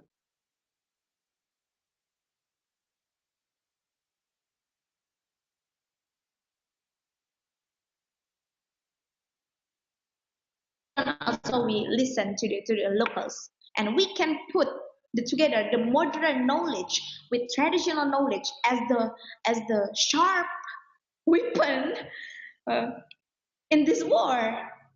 Because like I said, it's 20 years. If the experts and the scientists really works to tackle this peatland fire, why it still happen for 20 years? That's my questions. So I would say, like, of course, the actions and behavior influences by the value and the beliefs, and also the responsibility about the job, and also about the regulations, or also maybe about money things. Yeah, I have to admit that. But what's next? So it's more about what's next. When this program, when the government set the goal in 2020, this program has to be successful. I will tell you that before this peatland restoration program, there is quite a lot of peatland programs that have been implemented in Central Kalimantan. And that's all I will say that ineffective. Because if it's effective, then there is no fire. So that's my point. And what motivates them? Leaders in government, of course, because that's also a responsibility from the government to tackle these problems. But I will also address the issues about what motivates leaders in the communities, because this is also the responsibility not only belong to government, but the responsibility also belong to all of us, especially us as the indigenous people of Kalimantan. We are the keeper of the land. I will say, like, we are the guardians of the lands. And what motivates us is because we want to protect the land. It's not only, it's more than something that we want to get benefit from this, but it's more about the value, the belief that we have in our identity as indigenous people. So I really hope that government will hear these voices from the ground, that there are many people, Dayak people, indigenous people in Kalimantan who are not only complaining to them, but we want to work together with them. And that's what we have been doing so far with Youth Act Campaign that Lina already presented. We try to give educations to farmers. We give education to the villagers. Why fire happened? Hey, this is not by the season, but this is because of the peatland dries. And so far, no more that know about it on the ground. I mean, like only a few people that know about it. Only the academic ones and also the experts or NGO people, environmental people, but the locals, we had no idea because there was no such kind of education on it. And we try to make a change here on the ground by our movement. But it will be far more effective if the government gives space for us as indigenous people to work together with them so we can reach the solution. Because when the solutions achieved, the first party that will experience the benefit is us, because we are the ones that live in such kind of environment for 20 years. So if there is no Peatland fire and haze, we will be the first party that will be very happy on it. So that's what I can say about these questions. Thank you. Okay, Shinta, as a follow-up question, as you said, you try to change things on the ground, and you're one of the forerunners of working on the ground. Now, if you would have a magic wand, which you would want to come true in the restoration and sustainable use of peatlands, what would that be concretely? What would you concretely suggest as a start for working towards the future? Okay, so first thing that I suggest to do is to really have a conversations, because we are more focused on the technical things, and then we forget that there are this about have a conversation first, because it's not only about inviting, hey, come on, indigenous people or Dayak people, what is your solutions? Do you want to make a bore whale like one Jumper Pambelon, one organization here also to have such kind of bore well. They dig the bore well to extinguish the fire, and that's a local wisdom. That's not in the program of government, but it works here on the ground. But I will suggest that not only looking like don't be too like, okay, hurry up in looking for, hey people, what you can give to us, because we already have this theory and we already have this expertise, and then what the local people can give. Of course, not that way, but I will suggest to sit together and have conversations with the leaders in communities. And what we are doing also, we try to capture the stories, because there are many, the silent heroes here that trying to do so, and they works. So that's my first suggestion, having a conversation first, give the space for to listen, for government to listen to the locals about the peatland restorations. But the second thing is to also, again, of course, give the space, because I said that there are many sites here. It's not only about restore the peatland, because it of course takes the process to form a peatland. It takes 1,000 years, and to restore it, it's not easy thing. But we also need to look at the humanity sides. We talk about livelihood, we talk about the health impact, we talk about criminal threats that faced by the farmers. So I want government to look at these issues, because BRG program also comes from the government, comes from the central government in Jakarta. So please have a look on this complex issue. Especially right now, there is a initiative that they want to move the capital of Indonesia to Palangkaraya. So we need to look at this complex issue and really work on it, not only from one side. So I really suggest and like endorse for conversations, for hearing, and not only hearing, but make a policy based on information that you got from the ground, not only by assuming, not only by predicting. No, This is the situation, and when you listen to the real story, the real situations, the real experience for these people, then you will have more wisdom to determine and define what you are going to do. So that's my answer. Thank you, Shinta. So the space for conversation is important. If you could go on mute for a moment, I would like to switch it back to Lina and Roni on the other side. If Lina and Roni, if you could unmute for a moment. I have a question for Roni. Shinta says, we are the people of the land. And Roni, you are the people of the land. As a village head, a leader of your community, what are your wishes and concrete suggestions to improve the lives of people living in the peatlands? What are your concrete suggestions? Go ahead, Roni. Sebagai pimpinan lokal, sebagai orang lokal, apa sekarang dalam sebagai orang asing dari bagian apa saran dari mana?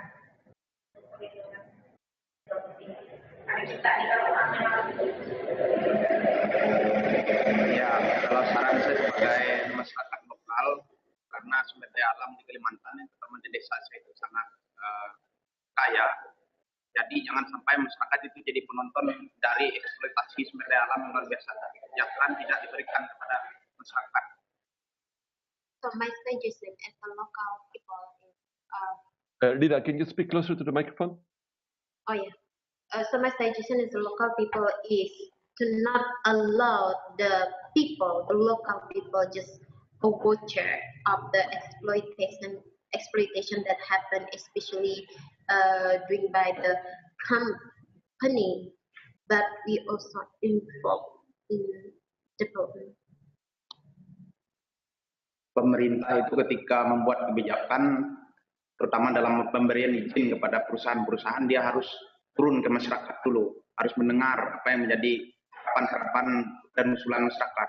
Sehingga kehadiran perusahaan itu bukan menjadi penjajah, bukan menjadi yang menakutkan bagi masyarakat, tetapi menjadi teman masyarakat sehingga masyarakat ini menjadi sejahtera.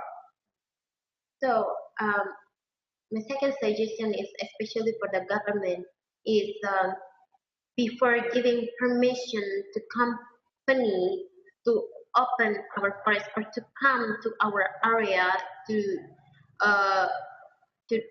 do operation. The first thing is the government should come to local people, to us, to communicate and to talk, and also to know our opinion about this, and then what is our suggestion about this. And therefore, the company not become our enemy, but how we can become friends, and together we can work together for the welfare for the villagers. Dan saya sebagai generasi Dayak yang peduli terhadap alam Kalimantan.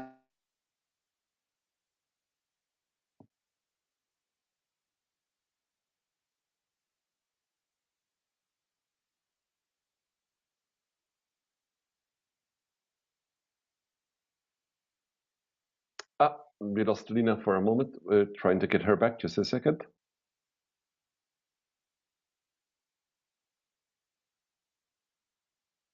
For the government, whether president, governor, region, or the mayor, to stop giving permission to any kind of company to operate in our island. Dan saat ini dibutuhkan sebuah kebijakan yang revolusioner untuk menyelamatkan hutan Kalimantan yang hampir gundul ini. Salah satunya adalah bagaimana pemerintah membuat kebijakan membagikan bibit sengon, garu, karet kepada masyarakat supaya masyarakat menanam, dan pemerintah menyiapkan pabrik untuk nanti ketika panen masyarakat menjual situ sehingga akhirnya nanti masyarakat sejahtera. Jadi stop mengeksploitasi hutan alam yang masih tersisa ini. Saatnya mulai melakukan penghijauan, itu harapan kami. And it's time to stop to do the exploitation. But what we are doing, the effort that we can do, and my suggestion to the government is give the opportunity for the villagers to to plant for example, rubber, gaharu, and sengan is a kind of trees, and it's also part of the replanting, so that the company will provide the factory to manage this, and then the local people will sell these crops or these these plants to the company, so they can get benefit and income from here, and also company also can support. Dan selain program penghijauan tadi juga, pemerintah juga harus membuat semacam program memberikan penghargaan kepada masyarakat jika masyarakat bisa menjaga hutan itu supaya tetap alami. Artinya ketika masyarakat bisa menjaga itu, masyarakat memberikan pemerintah memberikan mata pencaharian atau pendapatan kepada masyarakat itu sebagai reward dia bisa menjaga hutan dengan baik.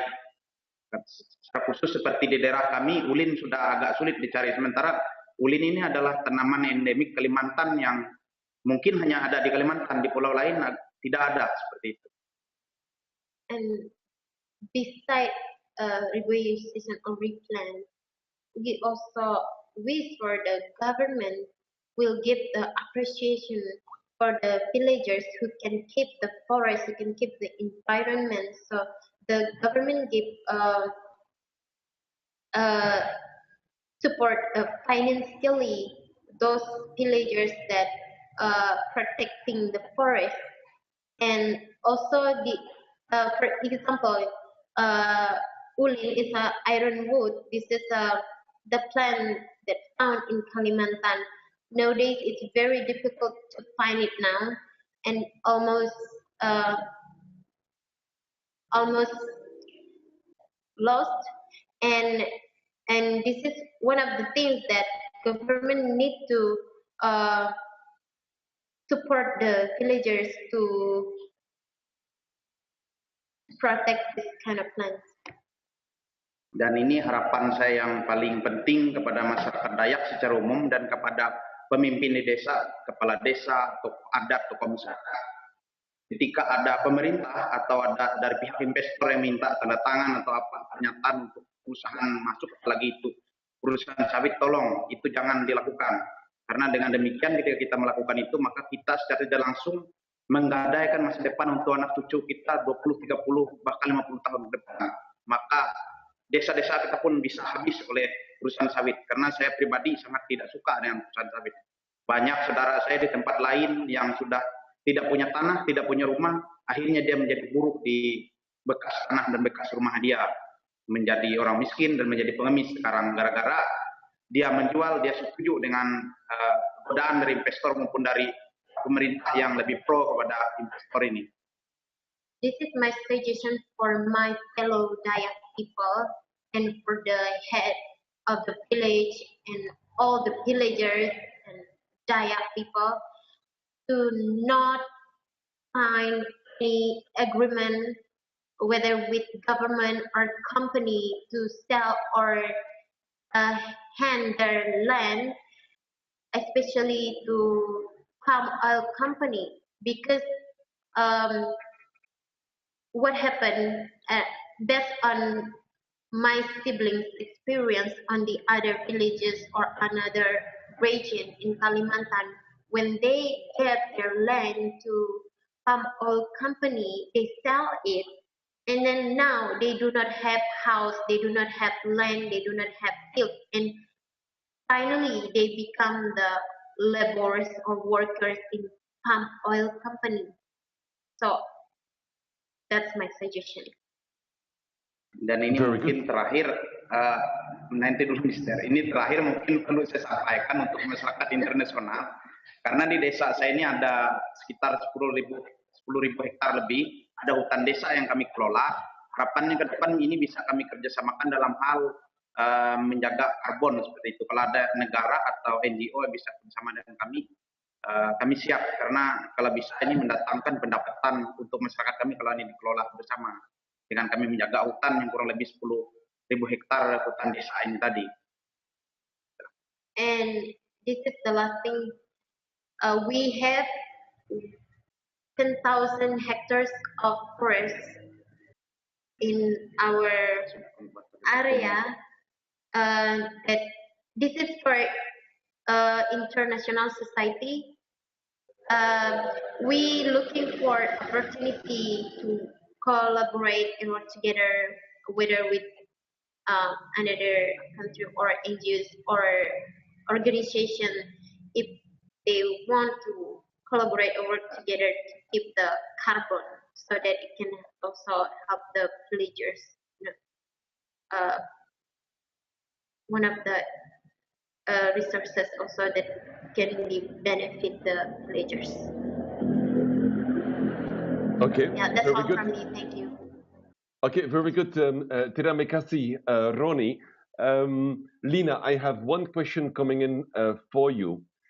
We've been talking about village communities, we're talking about government and policies, but you're the youth representative. According to you, what is the specific role of youth and that youth can have and should have in the preservation of peatlands and peatlands communities? Go ahead, Lina. Well, as the young people, and we are the generation that will, we can say like, we are the generation that will lead our nation, that will bring impact for our future, and our role as the young generation, we can influence. It's not only our generation, but also the next generation after us, and because we believe in youth power, and our role is well, we have power, we have energy, and we have people, I mean young people, that we can work together to make a change. Yeah, we believe in youth power. Okay. So specifically now, now young people nowadays, we are very close to media, very close to technology. So I think this is one of the approach that we can use to bring the influence and bring the transformation in our society and our nation. Yeah, if I can just jump into Lina's answer, as youth aid campaigns is the part of the programs that we have in Ranu Velum Foundations. We have a youth firefighters squad. We form a youth firefighter squad where we're trying to train firefighter, youth firefighter, volunteers as a firefighters, because what happened now in the peatland, like I mentioned before, hotspots can suddenly appear in your backyard. Hotspots can suddenly appear around your campus, even near your house. And so it will be very good to have young people that still have power to volunteer, not only waiting for the government, not only waiting for like officer firefighters, but they can do something. If they see hotspot, the first thing to do is to extinguish it. That's in the context of direct roles on the ground. And the two thing is about the advocacy. So when we spread the awareness about peatland fire, why peatland dries, we give information about it. And as our volunteers consist of students and mostly like college students, they can easily share to their friends, and also through social medias, like Lina mentions about what fire happened in peatland and what should we do, what can we do to stop the fire, like giving information for the people to not just throw the cigarettes, because it can easily start a fire, and also of course to understand really about the dryness of the peatland here, so they do not only like watching or complaining or what, but also do something about it. So that's what I can say through about youth aid campaign that we have, about this youth aid campaign that we conducted in Central Kalimantan, direct role and also like doing advocacy, meeting with government, meeting with communities, giving information, giving educations, and Peatland is the most important part. Yeah, one of the most important part. Peatland belong to us as a indigenous people, so that's really the main responsibility of young people to involve on this. Not only waiting for NGO people or firefighters, official firefighters to do so. Exactly. Thank you, Shinta. If you can go on mute now, Dennis. The next set of questions is coming your way. Dennis, if you could please unmute. Switching from Kalimantan, Indonesia, over back again to Peru. Dennis, one question is to you, and I have a number of questions for your farmers with you. Dennis, do you see similarities between the peatlands management in Peru and Indonesia? It seems like Indonesia is mostly concerned about peatland fires and the results, like the haze and the health issues. While in Peru, it seems like the main concern seems to be to ensure that farmers and farmer communities can make a main livelihood of the peatlands ecosystems. Dennis, where do you see the similarities and where it is different between Peru and Indonesia on peatlands management? Yes. Hi, Peter. Hi, everyone. Yes, there is a difference, a main difference, because what I can see is over there in Indonesia, they have a lot of fire. There is a lot of oil palm plantation development, and the peatland is almost gone. What happened in Peru? We have a lot of peatland yet, still. So what we want is to have a good management of those peatlands, and that's quite a big difference. But also, what's very important from what I hear is that in terms of policy, remember, Peru has different types of Perus. One is the coast. Lima is the big capital. Most of the population is there, living over there. The big policies making over there. But we have here the Amazon, Peruvian Amazon. The life is quite different. And so we have to fight. We have to fight trying to make the capital people, the big policy makers, to understand what peatland is and what agriculture in flooded forest is. That's a big issue. I don't know if that happens over there in Indonesia, but over here in Peru, yes, it's a big issue because we have to find our ways how to make the survival better. But what is important is how to find good markets for local products. I always mention there are different Amazonian products that change the economy of the whole world. It's not just Peru, the economy of the whole world. I mentioned the quinine. You know, the quinine is from the Amazon. It cures the malaria all over. The rubber is from the Amazon. It changed the economic world all over. And also right now, the cacao. Cacao is from the Amazon. It's changing the economy of the whole world.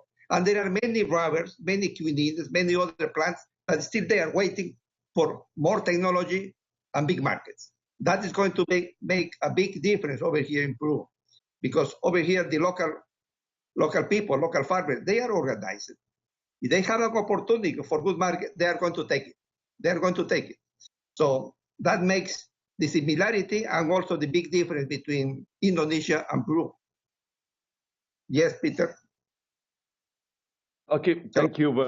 Dennis. So you would agree that probably the attention shift is different, where probably Indonesia, it's part of it is, of course, embedding the livelihoods of the farmers and the farming communities. But there is a big emphasis on peatland fires and haze and all of the health issues related to that. You would agree that in Peru, there is a main shift on that, is to make sure that those communities can survive in peatlands and that ecosystem? I think so. They can make a better living, absolutely. But we have to provide better technology, better policies, and better markets for the products. I believe so. They've been doing that for more than 500 years, more than that. So what we have to do is to learn from there. That's my philosophy. I work in different rural areas in Africa, here in the Amazon, Peru, Bolivia, and that is the trend, that we are wasting our time trying to bring high technology to those places, but forgetting what technology exists over there, those places. We have to put together this different technology and help local people with better technology. At the same time, they provide the knowledge how to manage local biodiversity. And I would like to ask. I do agree. Just a second, Shinta. Sorry. To pass the microphone over to the families Diaz and Plaza in Peru. So Dennis, if you could please translate the question. It's based on a question from Rico in our audience. It seems like while you established your livelihood, still quite a bit of your future seems to be dependent on external institutions, seems to be dependent on either government or external institutions. In what way do they feel that their future is still in their hands? In what way do they feel they are dependent on governments and external institutions to help them? In what way can they take the matter in their hands for their future? Dennis, for both families, okay. The families Diaz and Plaza. Ok, la pregunta es, por lo que han escuchado, de que ustedes, el desarrollo en las zonas donde viven, dependen mucho de las instituciones del Estado o instituciones que les dan ayuda. ¿De qué forma consideran ustedes que ustedes mismos pueden definir su propio futuro, manejar su propio futuro? ¿Es correcto de que dependen de las instituciones o ustedes mismos han desarrollado su propia tecnología? ¿Qué dices, Hugo? Sí, responda. Ya, amigo, es nuestra vivencia de nosotros que vivimos acá en esta zona inundable, que nosotros es nuestra manera de trabajar así, unidos, producimos todo lo que sembramos, lo que plantamos. Y en tu propio, ustedes desarrollan su propia tecnología o están dependientes del apoyo del Estado o otras instituciones. Nosotros producimos con nuestros propios esfuerzos, sin apoyo del Estado, todo lo que producimos. Okay, according to Hugo, he doesn't receive much help from the institution or the government.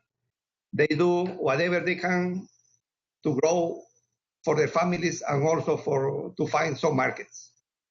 Yo quiero pasarle, I want to share that same question to Toribio, because yes, according to Hugo, they do without much help from the government. ¿Qué dices, Toribio? Toribio, ¿tú piensas cómo ven ustedes la vida en la chacra? ¿El Estado les apoya mucho, depende mucho de eso, o ustedes han creado su propia forma de trabajo, forma de producir alimentos? Nosotros trabajamos a la medida de nuestros alcances. En sí no tenemos apoyo del gobierno, de ningún Estado. Por más que nosotros, pues, hay condiciones, por ejemplo, en la sierra hay bastante apoyo cuando hay desastres naturales. En el caso de nosotros, nadie nos apoya. Nosotros mismos tenemos que inventar o tratar de buscar una forma de cómo vamos a salir del problema que sufrimos con la cuestión de las inundaciones, mayormente que sufrimos nosotros todos los años.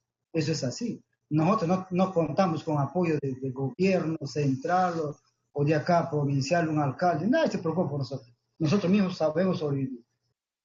According to Toribio, they don't receive much help from the government. Whatever they do in the farm, they do by themselves. They have to find their own technology and they have to survive.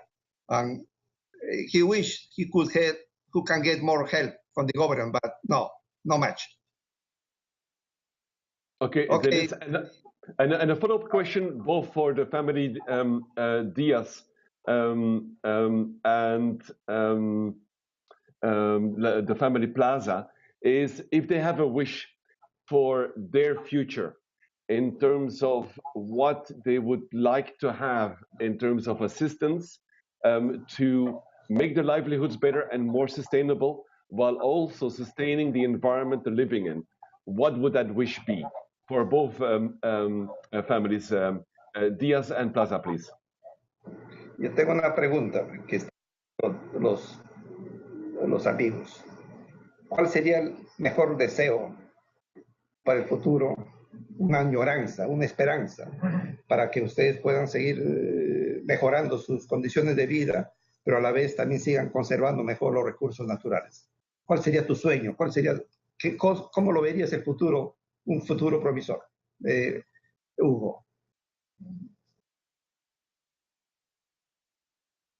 ¿Cuál es tu sueño? ¿Cómo sería lo ideal para ti mirando el futuro? Manteniendo nuestros recursos, los que hemos plantado, nuestras locunas, nuestras uvas, nuestros cítricos. Hugo mentioned if they could get help to plant more trees, more fruits, to have better fisheries, that will be the solution for the future, because that's going to help the conservation and also the family economy. Sí, y la señora Plaza, penso que Silvia, la señora Plaza, what is your wishes? ¿Qué usted piensa, señora, especialmente para doña Silvia, referente a esa pregunta? ¿Cuál sería tu sueño, lo ideal de la vida en el futuro? Nosotros así trabajamos, así solos, pero más adelante, quizás, así nomás a nuestro alcance también trabajamos nosotros. ¿Pero qué es lo que desearías en el futuro? Más adelante, porque años todavía demora la madera, ¿cuántos años esperamos todavía? En temas del gobierno, de la tecnología, ¿están contentos o quieren más apoyo? Nosotros no nos ayudan, nosotros trabajamos, ¿sabes? Somos todos los que tenemos, ¿no? Pobreza. La señora de Silvia Plaza mentioned that they work alone. They hope that the trees and fruits that can produce faster so they can improve their livelihood. So that's the answer of Mr. Silvia Plaza. Very good. And could you turn it over to Toribio and Señora Diaz, what their wishes for the future would be? ¿Cuál serían los para el futuro, tanto de Toribio como de la señora Rosario? Comencemos por Toribio. ¿Qué pensarías? ¿Cuál sería lo ideal para que mejoren las condiciones de vida y mantener los recursos naturales en las zonas donde viven? Tal vez lo más perfecto sería que tengamos el apoyo de instituciones que realmente, al menos siquiera nos asesoren. O sea, tal vez no con cosas que podamos, ¿sí? O sea, nosotros podemos, o sea, nosotros como lo somos, nosotros somos a veces mejor que un ingeniero, porque nosotros conocemos la realidad, pero necesitamos en sí el apoyo, al menos de un asesoramiento, o que haya instituciones que sí nos apoyen para poder salir de todo eso. Eso es el deseo por mí. Toribio mentioned that they know a lot of technology here in the local places where they live. Even they know better than foresters and more than engineers that come from the universities. They know how to live in those places. But they do recognize that they need more advice, more technical advice in some issues and also issues related to markets. But in terms of technology, biodiversity management, they are the masters. They know very well more than engineers, more than biologists, more than foresters that come from the universities. ¿Qué piensa usted, señor Rosario Chávez? Rosario, ¿cuál sería el futuro? ¿Cuál sería lo ideal para el futuro? Claro que si hubiera el apoyo sería mejor para nosotros, porque uno siempre uno se trabaja deseando ver lo mejor de los hijos para seguir adelante. Pero cuando hay apoyo, con lo poco que tenemos, salimos a seguir adelante con los hijos. Mrs. Rosario mentioned also that she needs more advice, more help, but they are really fighters, looking for the future, fighting for the kids' education. But really, they need some help in terms of technical advice also. Okay, Peter. Okay, very good. Thank you, Dennis, and thank you very much for the families Diaz and Plaza. Gracias por tus pensamientos y opiniones.